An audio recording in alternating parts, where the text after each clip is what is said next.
si hay suficientes motivos para dudar del presidente de la República y de su comportamiento, si hay suficientes razones para la duda respecto de las causales por las que puede ser enjuiciado políticamente el presidente de la República. Bienvenidos a Clic Ecuador. En esta ocasión tenemos la intervención de Virgilio Hernández. Veamos. ¿Cuáles son esas causales? Las que están en el 129 de la Constitución de la República. ¿A qué hacen referencia esas causales? A que el presidente puede haber cometido delitos que afectan a la seguridad del Estado, delitos que tienen que ver con la administración pública, concusión, cohecho, peculado, enriquecimiento ilícito o delitos de lesa humanidad. En el informe que se aprobó, se mostró evidencias de que hay suficientes dudas para poder tener incertidumbre, para poder cuestionarse la actitud del primer mandatario respecto a los dos primeros elementos. Es decir, que su silencio, porque cada día es más evidente que fue su silencio para proteger a su cuñado el que permitió de alguna manera que se quede sin investigar lo que se ha conocido como la mafia albanesa. Y por ende, al buscar el presidente proteger a su cuñado, puso en riesgo la seguridad de todos los ecuatorianos y ecuatorianas, porque en este momento nadie puede negar, y el gobierno así lo ha dicho, uno de los principales enemigos que tiene el país es precisamente el narcotráfico, de tal manera que al haber el presidente ocultado una información que sabía y después incluso al haber permitido que se archive una investigación, se desarticule el equipo de la policía, después un fiscal pida que se archive el juicio y después los jueces, también muy prontos y ligeros, archivan un juicio de una investigación que llevaba adelante la Policía Nacional, que involucraba vínculos de empresarios y personas locales con la mafia albanesa, entre los que estaba el propio cuñado del presidente de la República. Es en este un hecho suficientemente grave como para dudar del presidente de la República. Y el segundo elemento, además, que parecería que el presidente de la República conocía, sabía el presidente de la República de los hechos que sucedían en las empresas públicas. Y aún así, conociendo de esos hechos que sucedían en las empresas públicas, no tomó los correctivos necesarios para impedir los actos de corrupción y la feria que existía en las empresas públicas. Por lo tanto, el presidente de la República incumplió, esto hay que decirlo con claridad, su deber, incumplió su obligación de preservar el patrimonio de todos los ecuatorianos y ecuatorianas. Estos hechos son suficientemente graves para que los ecuatorianos dudemos. Un juicio político es un juicio a la confianza del presidente de la República. Si con estos hechos nosotros dudamos del comportamiento, de la actitud del presidente de la República, y le digo, creo yo que a mi modo de ver se han cumplido las causales del artículo 129 de la Constitución de la República y por ende de presentarse el juicio político, este juicio político que debería venir acompañado, la solicitud de juicio, la demanda constitucional de juicio político debería venir acompañado de 46 firmas. Esas 46 firmas deben singularizar cuáles son las conductas que nos llevan a dudar del presidente de la República. Esto tiene que ser calificado por el CAL. Si el CAL admite, tiene que pasar a la Corte Constitucional. Mire, si yo tengo confianza o no respecto de lo que sucede en la Corte Constitucional, le digo con claridad que yo no confío en la institucionalidad del Estado en general. Pero si esa Corte actúa en función de lo que dice la Constitución y la ley, la Corte debería dar paso a la solicitud de juicio político, debería declarar la admisibilidad del juicio y con eso devolver a la Asamblea. Y ahí recién inicia el proceso de juicio en la Asamblea Nacional.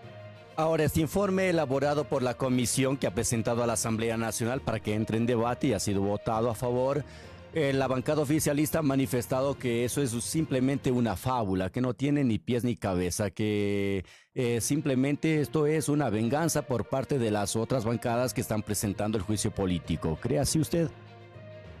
Vea, Una fábula es tener un presidente de la República que le miente todos los días a los ecuatorianos, de tal manera que ahora los ecuatorianos ya no sabemos cuándo creerle y no o no al presidente de la República. Por eso, efectivamente, el presidente de la República tiene en este momento el 90% de ciudadanos que no le creen. 9 de cada 10 ecuatorianos no le creen al presidente de la República. ¿Por qué será que el 90% de ecuatorianos no le cree al presidente de la República? ¿Será acaso que un día el presidente nos anuncia que se fracturó el peroné? Imagínense lo que es eso, una fractura de peroné. A los 3 días sale con un parche, a los 5 sale en silla de ruedas y a los 10 se curó.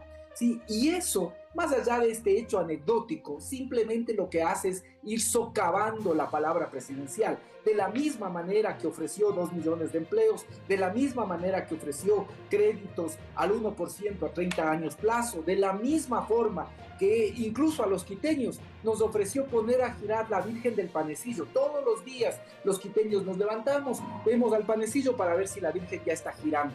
Eso lo que ha hecho es deteriorar la credibilidad de la palabra presidencial. Eso es una fábula. Un presidente que mientras los problemas del Ecuador se agudizan, mientras los ecuatorianos andamos con miedo por las calles porque ahora ha aumentado los secuestros, secuestros express, secuestros extorsivos, mientras tenemos 25 muertos por cada 100.000 habitantes. Un presidente, en cambio, preocupado básicamente por defender a su gobierno, por defender a su cuñado, dijo que no iba a utilizar las cadenas. Usted recordará de la televisión. Ahora hace cadenas cada de 2 minutos, 3 minutos, hace no sé cuántas al día. ¿Sí? Eso es lo que no se puede tener. Esto es lo inverosímil de la historia, realmente tener un presidente con esos niveles de incredulidad, de desconfianza por parte de la población ecuatoriana. Un presidente que está preocupado de defender a su gobierno, a su entorno cercano, a su familia, a su cuñado, mientras los problemas del Ecuador cada día se agudizan.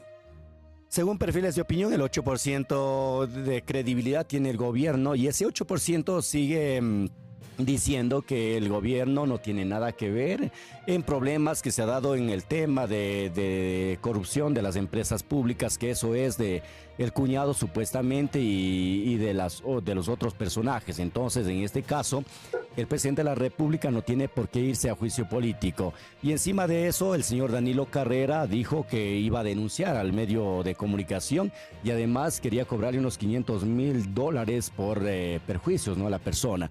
¿Cómo va a quedar este caso entonces si de existir un juicio político? Mire, es que eso precisamente es lo que le toca investigar a la fiscalía. No confundamos, nuevamente vuelvo a insistir en esto. Una cosa es lo que tiene que ver con el proceso de investigación penal propiamente que le corresponde a la fiscalía y luego les corresponde a los jueces determinar si el presidente es culpable o no. Eso no lo debe hacer la Asamblea. La Asamblea tiene que poner básicamente en cuestión el principio de responsabilidad política. Son 2 cosas diferentes. Aquí le digo, frente a lo que vivimos, hay distintas salidas. Una es la salida del control político. ¿Qué le corresponde a la Asamblea? Si con estos hechos el presidente no ha empañado de tal manera la confianza de los ecuatorianos y ecuatorianas que incluso podría llevar a su destitución. Si el presidente no ha cumplido con el principio de responsabilidad, el principio de transparencia, el principio de separación de funciones, ¿sí? Esto es lo que le corresponde a la Asamblea. No confundamos. Uno es el tema de responsabilidad política del presidente de la República. Ese es un elemento, la responsabilidad política. En cambio, la investigación propiamente penal, la que tiene que llevar adelante la fiscalía, le corresponde a ese órgano y luego los jueces les tocará determinar si hay responsabilidad o no, qué tipo de participación existe, qué grado de participación existe. Eso es un tema penal y para el enjuiciamiento político no se requiere que exista una sentencia penal ejecutoriada previa, no se requiere. Simplemente con el juicio político lo que se hace es a examinar si con estos hechos, si con su silencio, si con el incumplimiento de su obligación de cuidar el patrimonio de los ecuatorianos y ecuatorianas, el presidente de la República no defraudó la confianza de los ecuatorianos. Esto es lo fundamental. Son figuras distintas. La Asamblea analiza la responsabilidad política, la Fiscalía le corresponde en cambio determinar si hay o no responsabilidad de tipo penal, qué grado de participación, cuál fue la forma de la participación por la cual merecería una sanción el presidente de la República. Ahora, el señor Flores, que es también de la bancada oficialista, ha indicado que quienes presentaron este informe no saben ni leer ni escribir y que tampoco saben de derecho, no saben de leyes porque no son abogados. Para presentar este informe, ¿están asesorados con un cuerpo colegiado de abogados que conozcan de leyes? Mire, yo creo que el que menos puede decir eso es precisamente el señor Flores, que yo sepa. El señor Flores tampoco es abogado ni es entendido en derecho, de tal manera que si esa es la razón, no tendría la capacidad de poder cuestionar. Me parece que no está allí el tema. Obviamente el gobierno tiene que defender al presidente de la República, sus ministros, sus asambleístas tienen que defender al presidente de la República, pero más allá de eso, creo que los ecuatorianos tenemos claridad y los ecuatorianos sí tenemos ya una idea respecto de que el presidente de la República incumplió su obligación de preservar el patrimonio de todos los ecuatorianos, dejó que se haga una verdadera feria en las empresas públicas. Y de la misma forma, el presidente de la República incumplió su obligación de cuidar la seguridad de todos los ecuatorianos por proteger a su cuñado. Yo creo que los ecuatorianos sí tenemos absolutamente claro esto y por eso dudamos del presidente de la República. Ese motivo ya es suficiente para que el presidente responda en juicio político y ahí sí comparezca. Mire usted, si a cualquier persona, a usted o a cualquier otra persona, le acusan de algo tan serio que pone en riesgo la seguridad del Estado o que compromete su honorabilidad, usted aprovecha el espacio, en este caso de la Asamblea, para poder ir y aclarar y poder señalar su punto de vista. A diferencia de eso, a diferencia de cómo actuaríamos cualquier ciudadano común, a diferencia de eso, lo que hace el presidente de la República es no ir a la Asamblea Nacional. En el primer caso, decir que tenía una agenda ya previamente establecida. Miren, ¿qué es más importante? Que el presidente pueda recuperar la confianza de los ecuatorianos, recuperar la confianza en su palabra. No, el presidente no va. Y segundo, dice que no tiene obligación legal de ir. Entonces, ¿cómo quiere aclarar lo que sucede, aclarar su punto de vista a los ecuatorianos si él no va? Desconoce a la Asamblea como espacio de fiscalización. Ahora, si se llegaría a dar el juicio político, el presidente de la República tendría la obligación de ir, él directamente o a través de un delegado directo del presidente de la República, pero tendría la obligación de comparecer y de poder establecer su verdad. Creo que esto es fundamental. El presidente de la República le ha fallado a los ecuatorianos y ecuatorianas. Y mientras el presidente sigue preocupado de defenderse, mientras el presidente sigue preocupado de cuidar su gobierno y su entorno familiar, los problemas de los ecuatorianos todos los días se agravan. Todos los días se agravan los niveles de inseguridad en este país. Todos los días nos enteramos de cosas que realmente nos espeluznan. Personas decapitadas, el número de muertos que crece en cada provincia, los números de secuestros express, el número de secuestros extorsivos. No hay manera de parar la inseguridad. Y el presidente, en cambio, preocupado de cuidar su gobierno, su entorno, su cuñado y su familia. Los problemas del Ecuador están todos los días concentrados en cómo se resuelve el tema de la falta de empleo, la falta de reactivación económica. Los ecuatorianos viven con la preocupación de no tener que ir a la salud, ni siquiera a la seguridad social, porque encuentran que no existe ni el cuadro básico de medicinas. Esos son los problemas reales